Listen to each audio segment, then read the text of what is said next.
बिस्मिल्लाहिर्रहमानिर्रहीम। कैसे हैं भाई आप लोग? रटना नहीं है, समझना है। सन text book board first year chemistry new book है, चैप्टर नंबर 1 स्टोइकियोमेट्रीज का पार्ट 10 हम करने जा रहे हैं। कॉपी पेंसिल ले लीजिए, लेक्चर को नोट करना है और मुस्कुराते रहना है। क्विक बता दूं, पिछली वीडियोस अगर आपने नहीं देखी तो ये वीडियो बेकार है आपके लिए। मैं पहले ही बता दूं, आपको अगर फार्मूलाज का यूज़ नहीं आता, अगर आपको यूनिटरी मेथड नहीं आता, केमिकल इक्वेशंस की मदद से mole, mass, number of particles, volume find out नहीं आते, तो आपके लिए बड़ी प्रॉब्लम हो जाएगी। ये मैं पहले ही बता रहा हूँ। ये चैप्टर मेहनत मांगता है, जल्दबाजी वाला काम ही नहीं है इसके अंदर। ये मैं एक छोटी सी वीडियो नसीहत की बना के भी समझा चुका हूँ, ठीक है। ये टॉपिक बोलता है मुझको वक्त दो, ठीक है, तभी मैं आपके जहन शरीफ में बैठूँगा पूरे तरीके से, वरना आप फिर पागल हो जाएंगे, यही होगा, समझ में नहीं आएगा, ठीक है। तो शुरू करते हैं। हमारा आज का टॉपिक जो है वो है लिमिटिंग रिएक्टेंट का। इसमें 2 एग्जांपल्स देखेंगे हम और एक सेल्फ असेसमेंट, ठीक हो गया। तवज्जो यहाँ रखिए, समझ में आ जाएगी बात, आसानी से समझा दूंगा। अगर इधर उधर उल्टे सीधे काम करते हुए वीडियोस देख रहे हैं, बिज़ी हैं, तो फिर आपके सर पे से गुजर जाएगी ये बात। ये मैं आपको पहले ही बता दूं, मुश्किल कॉन्सेप्ट है लिमिटिंग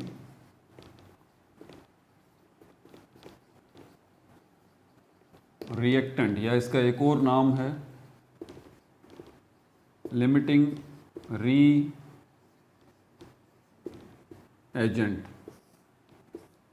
हमेशा आपसे इससे स्टार्ट लेता हूँ, भाई ये क्या है, आप दूसरी बात ही नहीं करेंगे, मुझे बोलेंगे ये मार्कर है। तो लिमिटिंग रिएक्टेंट जब आपसे पूछा जाए ये क्या है, भाई ये रिएक्टेंट है। ये क्या है? रिएक्टेंट है,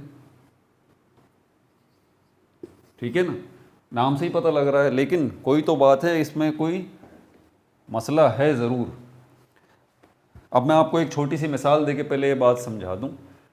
ये हाइड्रोजन गैस आप बाज़ार से ले आते हैं और ये ऑक्सीजन गैस है, इन दोनों को रिएक्ट कराते हैं, उसके नतीजे में पानी बन जाता है। आप बाज़ार से जो हाइड्रोजन गैस लेके आए उसका कुछ वज़न तो होगा ना। मिसाल के तौर पर 100 ग्राम आप बाज़ार से लेके आए हैं और ये जो है हमारे पास 50 ग्राम जो है वो ऑक्सीजन आप बाज़ार से लेके आए। ये एक्चुअल मासेस की बात कर रहा हूँ, मोलर मासेस की बात नहीं कर रहा जो यहाँ से निकलते हैं, ठीक है, ये जहन में रखिएगा। और इनसे जब आप पानी बनाएंगे तो पानी का भी कुछ वज़न होगा ना। ऑब्वियस ही बात है, हाइड्रोजन गैस आप बाज़ार से लाएं, वज़न है उसका, ऑक्सीजन गैस बाज़ार से लाएं, उसका भी वज़न है। दोनों को मिलाया, उससे पानी बनाया, पानी का भी वज़न होगा। कितना होगा आपको देख के अंदाज़ा हो जाएगा, क्योंकि पानी जो है हाइड्रोजन और ऑक्सीजन से मिल के बना है। तो हाइड्रोजन का वज़न 100 ग्राम है, ऑक्सीजन का वज़न 50 ग्राम है, तो 150 ग्राम जो है वो ऑक्सीजन वाटर का वज़न होगा, 150 ग्राम किसका वज़न होगा? पानी का वज़न होगा। बड़ी आसान सी बात है, इसमें कोई रॉकेट साइंस नहीं है, आसान सी बात है। ये एक ऐसा केमिकल रिएक्शन है जिसमें फुली कंज्यूम्ड हो चुके रिएक्टेंट, फुली कंज्यूम्ड हो चुके रिएक्टेंट मतलब पूरे तरीके से इस्तेमाल हो गए, कुछ भी बचा नहीं है। ऐसा नहीं हुआ कि हाइड्रोजन गैस जो है वो 100 ग्राम में से 90 ग्राम जो है वो उसने तो रिएक्ट किया है ऑक्सीजन के 50 ग्राम के साथ, ठीक है, और 10 ग्राम जो है वो हाइड्रोजन गैस बच गई हो। नहीं, ऐसा कुछ भी नहीं हुआ है। आपने 100 ग्राम हाइड्रोजन गैस को रिएक्ट कराया, 100 की 100 ग्राम फुली कंज्यूम्ड हो गई रिएक्शन में, पूरी की पूरी इस्तेमाल हो गई। यहाँ कोई अमाउंट हाइड्रोजन गैस का ऐसा नहीं बचा जिसने रिएक्शन ऑक्सीजन के साथ न किया हो। ज़रा इस बात को समझिएगा। यही तो वजह है कि आपके पास जो वाटर का मास आया है वो एग्जैक्ट 150 ग्राम आया है। अब ज़रा एक लम्हे के लिए सोचिए कि अगर ऐसा ना होता, आप हाइड्रोजन गैस 100 ग्राम जो है वो रिएक्ट करा रहे हैं ऑक्सीजन गैस 50 ग्राम के साथ, और 100 ग्राम हाइड्रोजन गैस में से सिर्फ 90 ग्राम जो है वो हाइड्रोजन गैस रिएक्ट होती ऑक्सीजन के साथ, तो क्या आपको 150 ग्राम जो है वो वाटर मिलता? एक मिनट के लिए सोचिए, क्या आपको 150 ग्राम वाटर मिलता? कभी भी नहीं मिलता भाई। एग्जैक्टली इसका वज़न जो है वो 150 से लेस, कम होता। क्यों? वजह यह है कि पूरा 100 ग्राम हाइड्रोजन गैस रिएक्ट किया ही नहीं, कंज्यूम हुआ ही नहीं, इस्तेमाल हुआ ही नहीं ऑक्सीजन के साथ। बल्कि 100 में से सिर्फ 90 ग्राम ने रिएक्ट किया, 10 ने रिएक्ट किया ही नहीं। तो हम तो शुरू में ये बात लेके चल रहे हैं जहन में कि भाई पूरी चीज़ें इस्तेमाल हो रही हैं, हाइड्रोजन गैस जो है वो पूरी इस्तेमाल हो रही है, ऑक्सीजन गैस भी पूरी इस्तेमाल हो रही है, पूरा पानी आपको मिल रहा है। लेकिन सारे केमिकल रिएक्शंस ऐसे नहीं होते, सारे केमिकल रिएक्शंस ऐसे नहीं होते। कहीं ना कुछ केमिकल रिएक्शंस ऐसे होते हैं जिनमें गड़बड़ हो जाती है और ये वाला सीन हो जाता है, ये वाला सीन हो जाता है, ये वाला मामला हो जाता है। अब यहाँ पर इक्वेशन को अगर आप देखेंगे तो इक्वेशन तो बेचारी आपको सही बात बता रही होगी। देखें, केमिकल इक्वेशन के जो मासेस होते हैं ना, वो मोलर मासेस होते हैं। मैंने बार बार ये बात आपको बताई है कि गड़बड़ मत कीजिएगा। एक होते हैं एक्चुअल मासेस, यानी कि गिवन मासेस, ग्राम वाले मासेस, वो वज़न जो कि आप बाज़ार से कोई चीज़ लेके आए हैं तो उसका वज़न है। हाइड्रोजन गैस आप बाज़ार से लेके आए हैं 100 ग्राम, आप 200 ग्राम भी हाइड्रोजन गैस ला सकते हैं, 300 ग्राम भी हाइड्रोजन गैस ला सकते हैं। ऑक्सीजन गैस आप 50 ग्राम भी ला सकते हैं, 100 ग्राम भी ला सकते हैं, कोई मसला नहीं है। जितना बोलेंगे साइंटिफिक स्टोर वाला आपको उठा के दे देगा, कोई परेशानी की बात नहीं। और उससे आप पानी भी बना लेंगे। ये जो मासेस हैं ये एक्चुअल मासेस हैं, ठीक है। लेकिन ये जो मासेस अब मैं बना रहा हूँ ये मोलर मासेस कहलाते हैं, ये केमिकल इक्वेशन के मासेस होते हैं। तो इन दो किस्म के मासेस में आप फ़र्क रखिएगा, ठीक है। तो जब आप इसके मोलर मास निकालते हैं तो ये यहाँ पर हमारे पास 4 एटम हाइड्रोजन के हैं, 1 एटम ऑक्सीजन का वजन क्या है, एटॉमिक मास क्या है 1, 4 हाइड्रोजन के एटम हैं तो 1 + 1 + 1 + 1 ये हो गया 4 ग्राम। ऑक्सीजन कितने हैं, 2 एटम हैं, 1 एटम का वजन 16 है, 2 का कितना हो गया 32। और यहाँ पर देखें अब हाइड्रोजन के कितने एटम हैं 4, ऑक्सीजन के कितने एटम हैं 2, ये 2 इसके साथ भी लगा हुआ है, ऑक्सीजन के साथ ये 2 ऑक्सीजन के साथ भी लगा हुआ है। तो ऑक्सीजन के 2 एटम हैं, एक का वजन 16 है, 16 है, तो 2 का कितना हो गया 32। और हाइड्रोजन के कितने एटम हैं 4, एक का कितना वजन है 1, तो 1 + 1 + 1 + 1 4 ये हो गया, और 16 + 16 32 ये हो गया, तो ये बनता है 36 ग्राम। ये जो आपके हैं ये मोलर मासेस हैं, ये मोलर मासेस हैं, ये आप पेपर पे निकाल रहे हैं, ये एक्चुअल मास नहीं है जो बाज़ार से आप लेके आ रहे हैं। फ़र्क सहन में आ गया ना। तो केमिकल रिएक्शन जो आप अपने पेपर वर्क पे लिखेंगे, केमिकल इक्वेशन जो आप लिखेंगे और उनके जो मोलर मासेस निकालेंगे, उनमें आपको गड़बड़ नहीं पता चलेगी। केमिकल इक्वेशन आपको कोई सी भी दे दी जाए, आप उसके मोलर मासेस निकाल लीजिए, ये जो रिएक्टेंट साइड के टोटल मास है वो प्रोडक्ट साइड के टोटल मास के बराबर ही निकलेगा। लेकिन हकीकत में क्या होगा, जब आप हाइड्रोजन गैस और ऑक्सीजन गैस को मिलाएंगे तो क्या हकीकतन भी ऐसा ही होगा कि जिस तरह इन मोलर मासेस में हमें नज़र आ रहा है कि 4 ग्राम हाइड्रोजन गैस पूरी इस्तेमाल हुई है 32 ग्राम ऑक्सीजन गैस के साथ, और 36 ग्राम पानी हमें मिला है। इनको जमा कर लें, 4 और 32 को जमा करें, 36 बनता है, 36 बनता है। तो क्या एक्चुअल में भी ऐसा ही होगा? हर दफ़ा एक्चुअल में ऐसा नहीं होता। कुछ केमिकल रिएक्शंस हमारे पास ऐसे होते हैं जिनकी केमिकल इक्वेशंस तो मोलर मासेस आपको सही दिखा रही होती हैं, बराबर मासेस दिखा रही होती हैं दोनों साइड के, लेकिन इन प्रैक्टिकल हकीकत में ऐसा नहीं होता। कुछ केमिकल रिएक्शंस ऐसे हैं, और उसकी वजह क्या है? उसकी वजह यह है कि कुछ रिएक्टेंट, कोई रिएक्टेंट 1 या 2 ऐसे होते हैं जो कि फुली कंज्यूम्ड नहीं होते, पूरे तरीके से कंज्यूम्ड नहीं होते, उनका कुछ हिस्सा जो है वो बच जाता है, और जो दूसरा रिएक्टेंट है वो फुली कंज्यूम हो जाता है। ठीक है, अब हम यहाँ सपोज करते हैं, यहाँ पर आप हाइड्रोजन गैस की हमने मिसाल ली, ये जो है 100 ग्राम आपने रिएक्ट कराई 50 ग्राम ऑक्सीजन गैस के साथ, तो 100 ग्राम हाइड्रोजन गैस में से सिर्फ 90 ग्राम ने रिएक्ट किया 50 ग्राम के साथ, 90 ग्राम ने रिएक्ट किया 50 ग्राम ऑक्सीजन के साथ। ठीक है, 100 ने नहीं किया, 90 ग्राम ने रिएक्ट किया ऑक्सीजन के 50 ग्राम के साथ। अब ज़रा मुझे आप बताइए, आसान सा सवाल, क्या ऑक्सीजन रिएक्टेंट है? आप बोलेंगे रिएक्टेंट है। क्या हाइड्रोजन रिएक्टेंट है? आप बोलेंगे रिएक्टेंट है। तो तो ये जो रिएक्टेंट है ये क्या हुआ है, क्या ये फुली कंज्यूम हुआ है, क्या ये पूरा इस्तेमाल हुआ है ऑक्सीजन? आप कहेंगे हाँ सर बिल्कुल, अभी आपने बताया कि ये 50 ग्राम था, 50 ग्राम पूरा का पूरा इस्तेमाल हो गया। और दूसरा ये जो रिएक्टेंट है हाइड्रोजन, क्या ये पूरा का पूरा इस्तेमाल हुआ? आप कहेंगे नहीं सर ये पूरा का पूरा इस्तेमाल नहीं हुआ, बल्कि 100 ग्राम में से सिर्फ 90 ग्राम जो है वो इस्तेमाल हुआ है और 10 ग्राम जो है वो बच गया है हाइड्रोजन गैस का, उसने ऑक्सीजन के साथ रिएक्ट नहीं किया। तो वो रिएक्टेंट जो कि फुली कंज्यूम हो जाए, क्या कहा मैंने? फुली कंज्यूम हो जाए, पूरा का पूरा इस्तेमाल हो जाए, फुली कंज्यूम हो जाए, पूरा का पूरा इस्तेमाल हो जाए, उसमें से कुछ 1 ग्राम या मिलीग्राम भी न बचे, ऐसे रिएक्टेंट को हम कहते हैं लिमिटिंग रिएक्टेंट या लिमिटिंग रीएजेंट। जैसा कि इस केस के अंदर आप देखें ऑक्सीजन जो है ये फुली कंज्यूम हुआ है, पूरा का पूरा इस्तेमाल हुआ है, तो ये रिएक्टेंट क्या है? ये लिमिटिंग रिएक्टेंट है। बात समझ आ रही है आपको? तो क्लियर हो गई बात। डेफिनेशन लिखूं यहाँ पर, लिमिटिंग रिएक्टेंट या लिमिटिंग रीएजेंट क्या है, डेफिनेशन भी लिख देता हूँ यहाँ पर, क्योंकि अभी हमें बड़ी प्रैक्टिस करनी है, अभी जो है एग्जाम्पल्स भी हैं।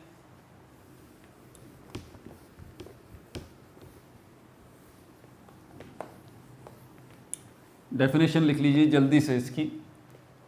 लिमिटिंग रिएक्टेंट क्या है? A type of reactant, a type of reactant which is fully consumed, which is fully consumed is called limiting reactant या limiting reagent। अब देखें कॉमन सेंस की बात है, ज़रा इस बात को आप दोबारा यहाँ समझिएगा। हाइड्रोजन गैस ले लीजिए और आप ऑक्सीजन गैस ले लीजिए और इससे वाटर जो बना है, अगर मैं इनके मोलर मासेस निकालता हूँ उसमें तो कोई परेशानी की बात नहीं।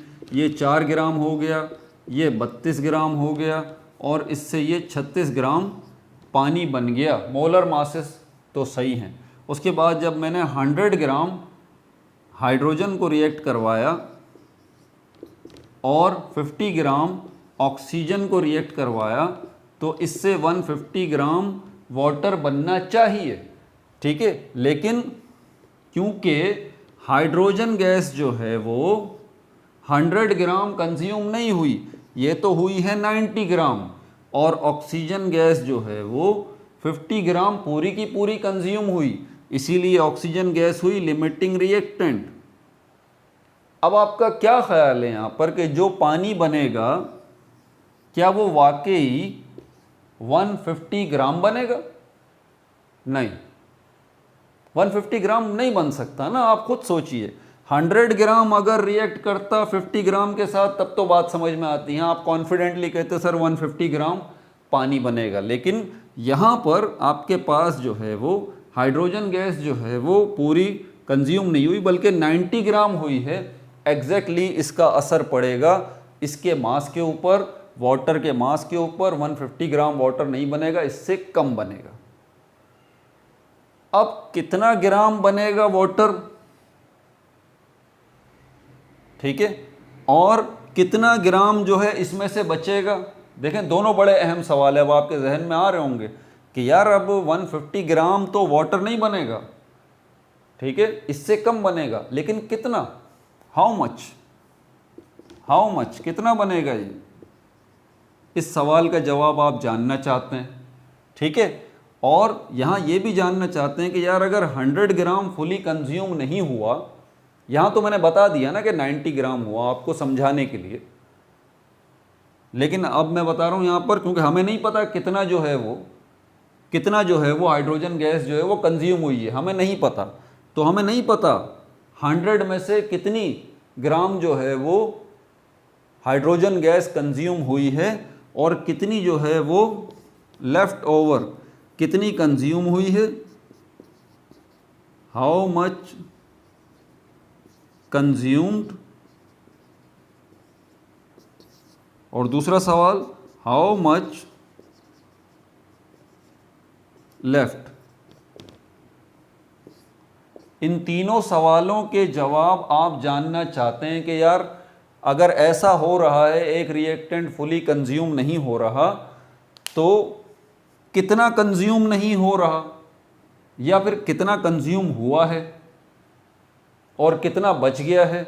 ये आप जानना चाहते हैं कि कितना कंज्यूम हुआ है 100 में से और कितना बच गया है, ये दोनों सवाल आप जानना चाहते हैं। और जो प्रोडक्ट बनेगी, जैसे यहाँ वाटर है, वो अब कितना बनेगा, इन 3 सवालों का जवाब आपको एक चीज़ देती है और वो है ये लिमिटिंग रिएक्टेंट। इसी की मदद से आप जो है इसको फाइंड आउट कर सकते हैं।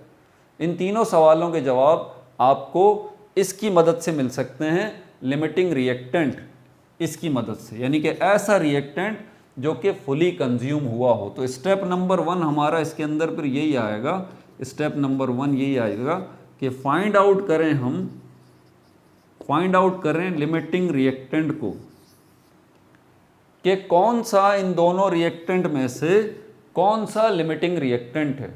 ठीक है, पहले अब अगर इन 3 सवालों के जवाब चाहिए कि कौन सा, तो इसके लिए आपको क्या पता होना ज़रूरी है कि यार इन दोनों रिएक्टेंट में से कौन सा लिमिटिंग रिएक्टेंट है। तो ये स्टेप नंबर 1 होगा इसके अंदर, कि सबसे पहले आप इस बात का पता चलाएंगे कि इनमें से लिमिटिंग रिएक्टेंट कौन सा है। ठीक है, तो चलते हैं पहली एग्जाम्पल की तरफ। आपकी बुक की एग्जाम्पल, आपकी बुक में यहाँ भी मिस्टेक्स PDF में मौजूद हैं, तो मिस्टेक भी मैं बता दूंगा कि भाई कहाँ कहाँ प्रिंटिंग मिस्टेक हैं, ज़रा उससे होशियार रहिएगा। आप रटने वाले बच्चे नहीं हैं, समझने वाले बच्चे हैं। ठीक है, तो ज़रा होशियारी के साथ एग्जाम्पल 1.15 हम करने जा रहे हैं।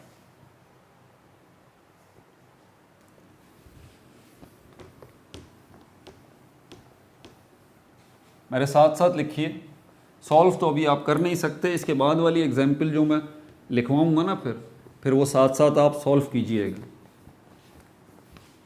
पहले अभी तो आप देखेंगे मैं कैसे सॉल्व कर रहा हूँ, इसके स्टेप्स हैं। ठीक है, तो वो स्टेप मैं बाकायदा लिखूंगा। एग्जाम्पल 1.15 15वीं एग्जाम्पल है ये आपके चैप्टर नंबर 1 की। कंबस्शन ऑफ ईथीन, कंबस्शन यानी कि बर्निंग ऑफ ईथीन। ईथीन एक गैस है, इसको भी लिखते हुए ज़रा एहतियात कीजिएगा। यहाँ ए नहीं आना चाहिए, यहाँ ई ही आना चाहिए। ये ईथीन है, ETHENE, ये ईथीन है, ईथेन नहीं है। ठीक है, ईथेन का अलग केमिकल फार्मूला है, ये ईथीन है। तो ईथीन गैस की कंबस्शन हो रही है, बर्निंग हो रही है इन एयर, हवा में, और इससे क्या बन रहा है, to form carbon dioxide and water, carbon dioxide and water H2O is given in the following equation, is given in the following equation. अब ये इक्वेशन देख लीजिए, यहीं पे मैं इसका मास रेशो, मोल रेशो यहीं पे निकालूंगा। ये ईथीन का केमिकल फार्मूला आ गया, ये हमारे पास 3 मोल ऑक्सीजन के आ गए, और उसके बाद ये 2 मोल हमारे पास कार्बन डाइऑक्साइड के आ गए, और ये 2 मोल हमारे पास वाटर के आ गए। ये बैलेंस्ड केमिकल इक्वेशन है। ठीक है भाई, ये पहले हमारे पास ईथीन, फिर ऑक्सीजन, फिर कार्बन डाइऑक्साइड, फिर वाटर। इसके मोलर मासेस अभी निकाल लेते हैं। ठीक है, तो यहाँ पर कार्बन के 2 एटम हैं, कार्बन के एक एटम का एटॉमिक मास कितना है 12, 2 का कितना हो गया 24, 4 हाइड्रोजन के एटम है तो 24 और 4 कितना हो गया 28 ग्राम। यहाँ पर हमारे पास ऑक्सीजन के कितने एटम है 6, 3 2 6, एक एटम का वजन कितना है 16, तो 6 को 16 से मल्टीप्लाई करेंगे, ये बन जाएगा 96 ग्राम ऑक्सीजन गैस बन गई। कार्बन डाइऑक्साइड को अगर आप देखें तो यहाँ पर कार्बन के 2 एटम हैं और ऑक्सीजन के 4 एटम हैं, 2 2 4, तो 2 एटम कार्बन के हैं, तो कितना वजन बन गया इसका 12 + 12, और 4 एटम ऑक्सीजन के हैं तो कितना वज़न बन गया 16 + 16 + 16 + 16, तो ये बन जाएगा 88 ग्राम। और वाटर के कितने हैं ये 36 ग्राम वाटर बन जाएगा। केमिकल इक्वेशन आपको बिल्कुल बैलेंस सिस्टम बता रही होगी, यानी कि 28 को अगर आप 96 से जमा करें तो ये 90, 100, 110, 118, 120, 124, और यहाँ पर भी देखें 124 ही बनेगा। दोनों साइड के मासेस आपको बराबर नजर आएंगे। मोल रेशियो अगर हम इसका निकालें तो 1 मोल प्लस 3 मोल ऑक्सीजन के और 2 मोल कार्बन डाइऑक्साइड के और 2 मोल वाटर के हैं। ठीक है भाई, तो ये साथ साथ हमने ये भी कर लिया काम इसका। आगे ख़त्म नहीं हुई बात, आगे वो कह रहा है, बोल रहा है इफ़ द मिक्सचर, ये जो मिक्सचर है किसका, ऑक्सीजन का और ईथीन गैस का जो मिक्सचर है, if the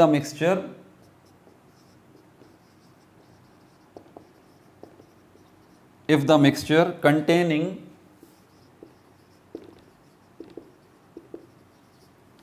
2.8 gram ethene C2H4 and 6.4 gram oxygen gas is allowed to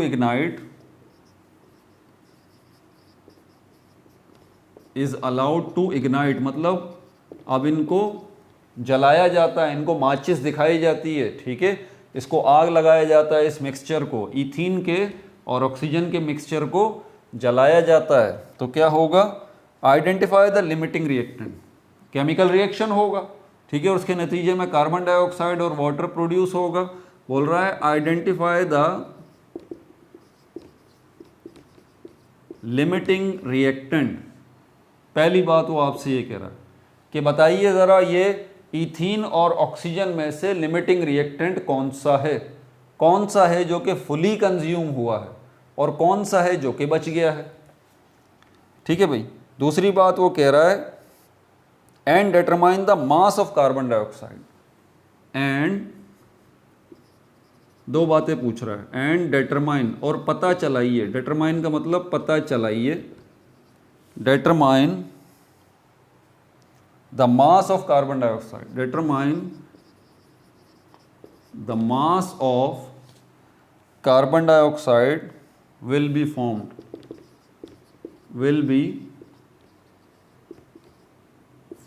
ठीक है भाई। इसके सॉल्यूशन की तरफ चलते हैं। डेटा आएगा सबसे पहले, डेटा फॉर्म्ड लिखा है, फॉर्म्ड, सॉरी मिट गया,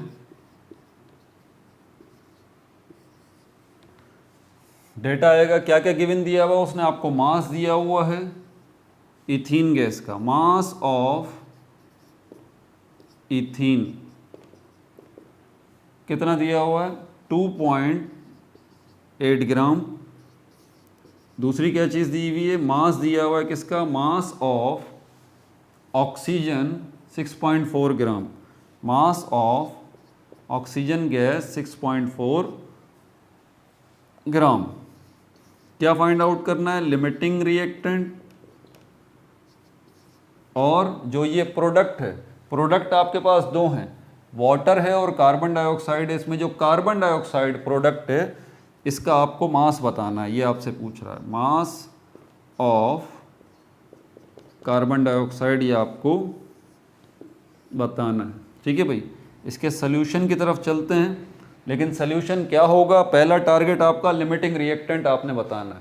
तो लिमिटिंग रिएक्टेंट बताने के स्टेप ज़रा आप यहाँ पे लिख लीजिए, स्टेप्स। सबसे पहले कन्वर्ट करें मोल में, convert all reactant into moles, ठीक है भाई, ये स्टेप लिख दिया। जितने रिएक्टेंट हैं आप उनको किस में कन्वर्ट करेंगे, मोल्स में। तो यहाँ पर हमारे पास जो है वो कौन, फिर फॉर्मूला लग जाएगा यहाँ पर नंबर ऑफ मोल्स वाला, number of moles of ethene C2H4 यहाँ पर क्या आएगा, मास नहीं, डिवाइड किससे करेंगे, मोलर मास से। ठीक है भाई, number of moles of ethene बराबर आ गया मास डिवाइडेड बाय मोलर मास। तो मास कितना दिया हुआ है आपको इथीन का 2.8, यहाँ पर 2.8 आ जाएगा। मोलर मास इथीन का कितना है हमने अभी निकाला, ये रहा 28 ग्राम।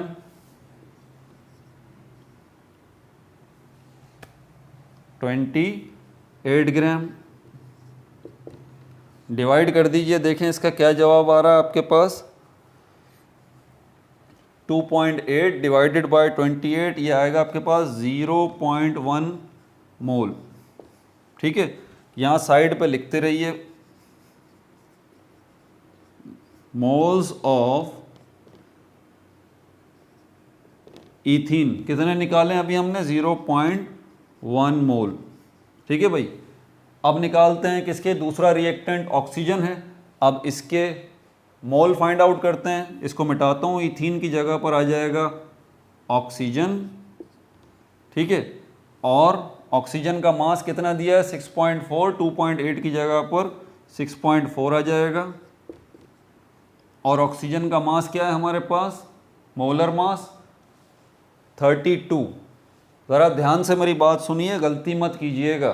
ठीक है, ये जो मास यहाँ निकला हुआ है ना, ये जो मास यहाँ निकला हुआ है 96, फॉर्मूले में कभी भी इक्वेशन का मास यहाँ पे मत लिखिएगा।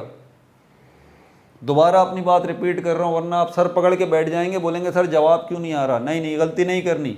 फॉर्मूला जब यूज़ करें कभी भी इक्वेशन का मास जो है वो वहाँ नहीं लिखिएगा आप। ठीक है, आपने फॉर्मूले में जो केमिकल फार्मूला है, जैसे कि ऑक्सीजन का केमिकल फार्मूला बस ये है O2, आपने इसका मास फार्मूले में लिखना है। ठीक है, तो ऑक्सीजन का कितना बनेगा, ये बनेगा 32। तो यहाँ पर क्या आएगा, मोलर मास क्या आएगा 32 आ जाएगा, 32। तो 6.4 को डिवाइड कर दीजिए 32 पे, आपका जवाब आएगा 0.2 मोल, 0.2 मोल। ये लिख लीजिए यहाँ पर। दूसरी चीज़ भी आपको पता चल गई, पहले मोल इथीन के आ गए, फिर आपके पास आ गए मोल्स ऑफ ऑक्सीजन गैस, कितने निकले हैं 0.2 मोल। ठीक है भाई, ये आ गया। अब मैं ज़रा ऊपर से मिटाऊं ताकि स्पेस बने थोड़ा सा।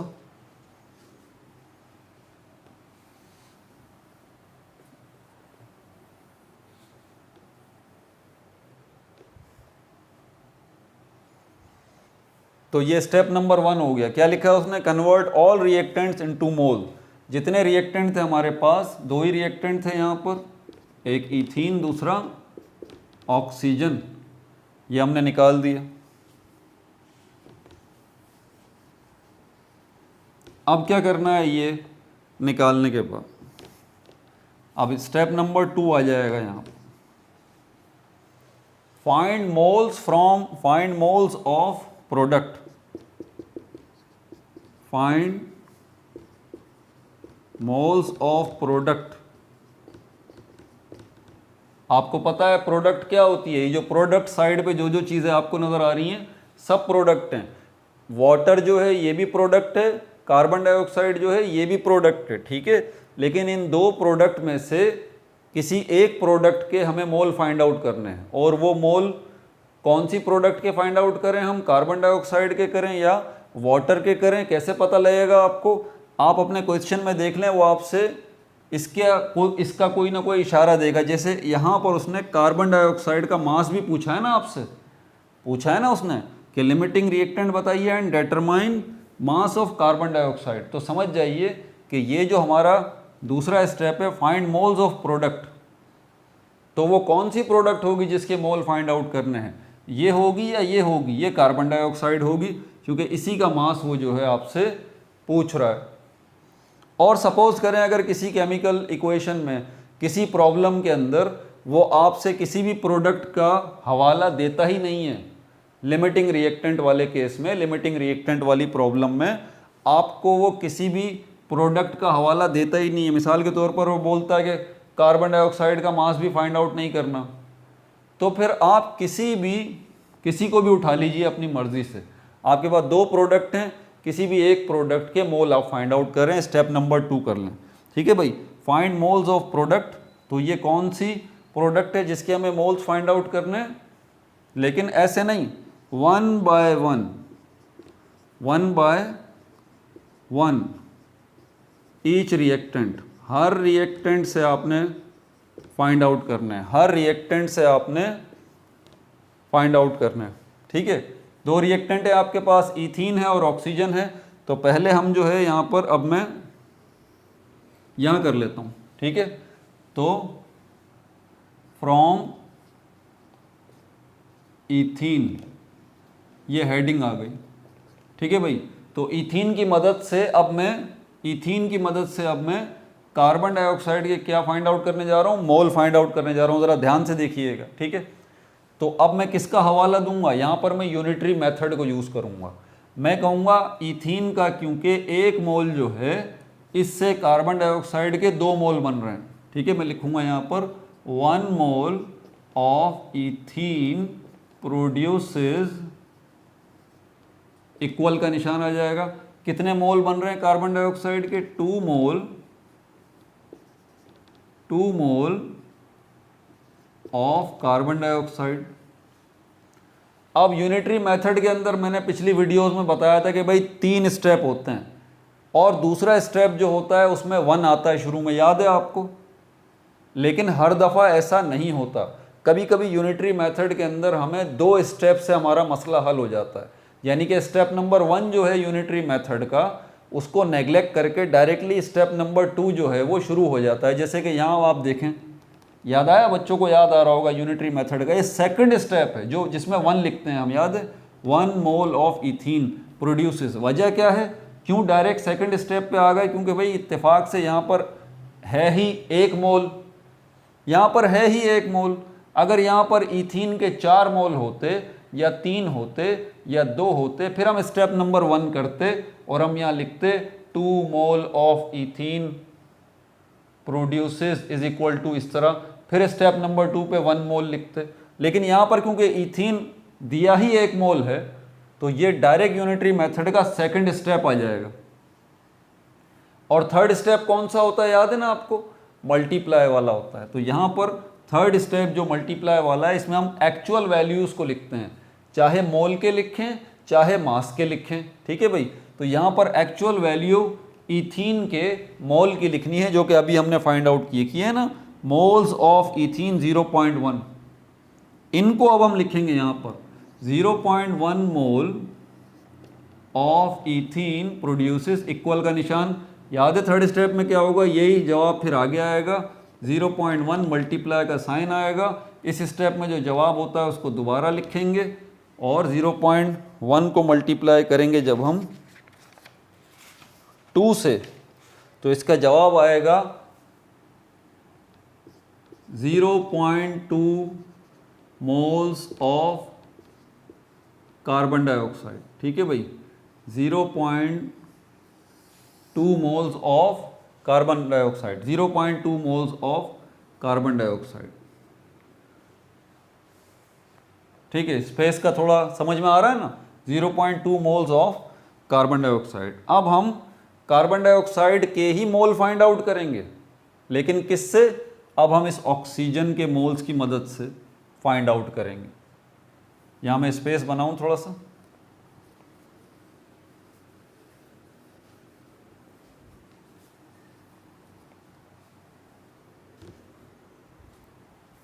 नंबर 1 फ्रॉम, अब क्या होगा, from oxygen gas, from oxygen gas. तो हम यहाँ क्या हवाला देंगे, 3 मोल जो हैं वो ऑक्सीजन के कितने मोल बना रहे हैं, कार्बन डाइऑक्साइड के 2 मोल।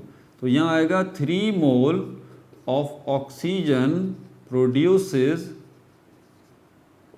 कितने मोल, 2 मोल्स ऑफ कार्बन डाइऑक्साइड। फिर स्टेप नंबर 2 होगा 1 मोल ऑफ ऑक्सीजन प्रोड्यूसेस 2, इसी तरह आएगा, डिवाइड का निशान आएगा, इधर क्या है 3, ये 3 आ जाएगा, 2 को 3 पर डिवाइड करेंगे तो क्या जवाब आएगा हमारा 0.666 मोल, 0.666 moles of carbon dioxide. Step number 3, अब क्या एक्चुअल वैल्यू हमने कितने मोल निकाले थे ऑक्सीजन के, मोल ऑफ ऑक्सीजन 0.2, अब ये आ जाएगा 0.2 mole of oxygen is equal to, दोबारा 0.2 आगे रिपीट होगा, 0.2 मल्टीप्लाई बाय 0.666 इक्वल, यहाँ पर क्या जवाब आ रहा है इसका, आपका जवाब आ रहा है 0.133, 0.1333 मोल्स ऑफ कार्बन डाइऑक्साइड। आपने ईथीन की मदद से भी कार्बन डाइऑक्साइड के मोल निकाले, कितने निकले 0.2 मोल्स, और आपने ऑक्सीजन की मदद से भी कार्बन डाइऑक्साइड के मोल निकाले, कितने निकले 0.133। अब इसमें से चेक करें लेस मोल किसके हैं, जिसके लेस मोल होंगे, जिसके कम मोल होंगे, वही क्या होगा लिमिटिंग रिएक्टेंट। बड़ा आसान,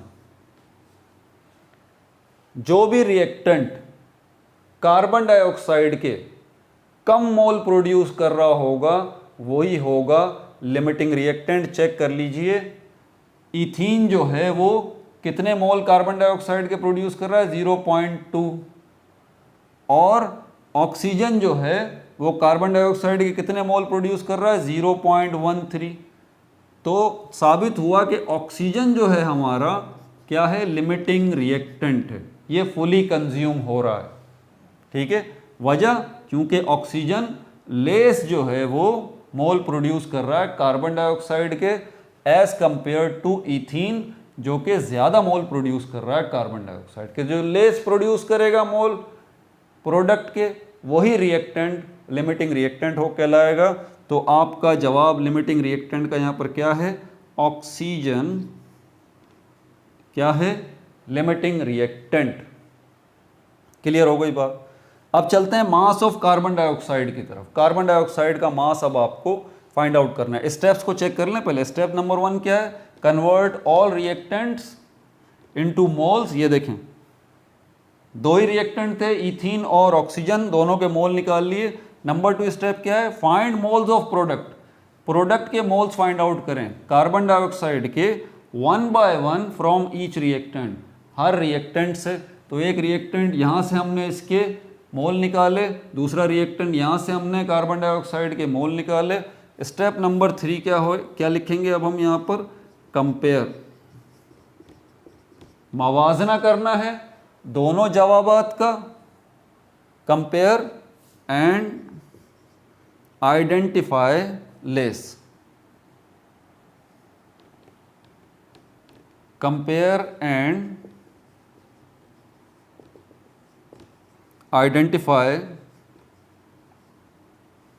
less, that is limiting reactant.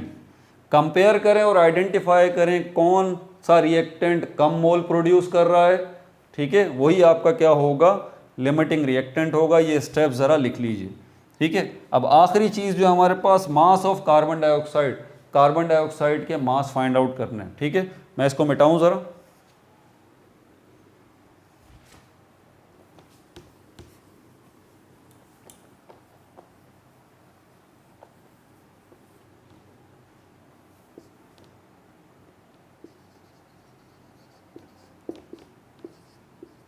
Mass of carbon dioxide. तो कार्बन डाइऑक्साइड का मास फाइंड आउट करना तो बहुत ही आसान है। ये रहा कार्बन डाइऑक्साइड, इसका मास यहाँ पर ये रहा। आप चाहें तो फॉर्मूला लगा के कर लें, नंबर ऑफ मोल्स बराबर है मास डिवाइडेड बाय मोलर मास, इस फॉर्मूले के ज़रिए कर लें या यूनिटरी मेथड के ज़रिए कर लें। मैं सिंपली फार्मूला लगा के अभी आपको बता देता हूँ, जिसकी मदद से हम कार्बन डाइऑक्साइड का मास जो है वो फाइंड आउट कर सकते हैं। Mass of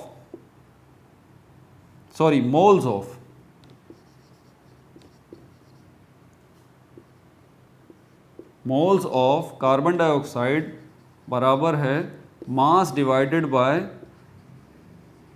molar mass. अब मोल जो है कार्बन डाइऑक्साइड के, आप ज़रा ध्यान से देखिएगा, यहाँ पर आप बड़ी भयानक गलती करने वाले हैं, इसलिए पहले ही बता रहा हूँ, ध्यान से सुन लें। Moles of carbon dioxide, carbon dioxide के ये मोल भी हैं जो आपने निकाले हैं इथीन की मदद से। कार्बन डाइऑक्साइड का ये मोल भी है जो कि आपने निकाले हैं ऑक्सीजन की मदद से। लेकिन आपको यहाँ पर जब मोल्स ऑफ कार्बन डाइऑक्साइड लिखने हैं तो कौन से मोल लिखने हैं? वो मोल जो कि आपने लिमिटिंग रिएक्टेंट की मदद से फाइंड आउट किए हैं। और हमारे पास जो लिमिटिंग रिएक्टेंट है वो ऑक्सीजन है, और उसकी मदद से हमने जो मोल निकाले थे कार्बन डाइऑक्साइड के वो ये निकाले थे। ठीक है, 0.133। ठीक है, तो इसको हम लिखेंगे यहाँ पर। और कार्बन डाइऑक्साइड का मोलर मास क्या है? कार्बन डाइऑक्साइड का 12 + 16 + 16 ये बनेगा 44। तो पहले फॉर्मूला रीअरेंज कर लें। मोलर मास यहाँ पर आएगा तो ये हो जाएगा moles multiply by molar mass equal to mass. Moles के कौन से वाले लिखने हैं? ये वाले कार्बन डाइऑक्साइड के 0.1333 multiply by molar mass carbon dioxide का अभी निकाला है 44। ठीक है, फॉर्मूला यूज़ कर रहा हूँ इसीलिए मैं कार्बन डाइऑक्साइड का ये वाला मास नहीं यूज़ कर रहा क्योंकि फॉर्मूला यूज़ कर रहा हूँ। ये वाला मास यूनिटरी मेथड में यूज़ होगा बस।